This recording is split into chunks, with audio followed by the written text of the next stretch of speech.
आता ऐकूया फक्त आपल्या मनाचं. बघूया न्यूज फर्स्ट महाराष्ट्र.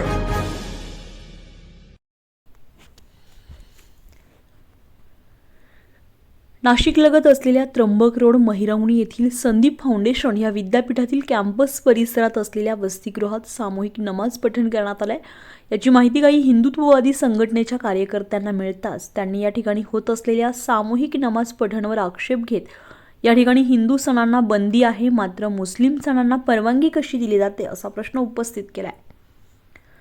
यावेळी सकल हिंदू समाजाच्या वतीने सामूहिक हनुमान चालीसा पठण केले जाणार असल्याचं सांगितलंय.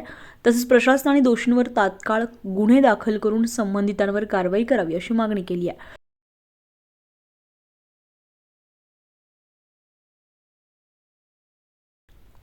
सूत्रांच्या माहितीनुसार या विद्यापीठामध्ये फक्त देशातूनच नव्हे तर परदेशातूनही विद्यार्थी शिक्षण घेण्यासाठी येत आहेत आणि येथील वसतिगृहातच राहत असल्यामुळे व सध्या मुस्लिम धर्मियांचे रमजान पर्व सुरू असल्यामुळे येथे सामूहिक नमाज पठण करण्यात आले असल्याचे समजते आहे.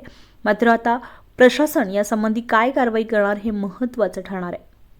News first Maharashtra bureau, Rehan Khan, Nashik.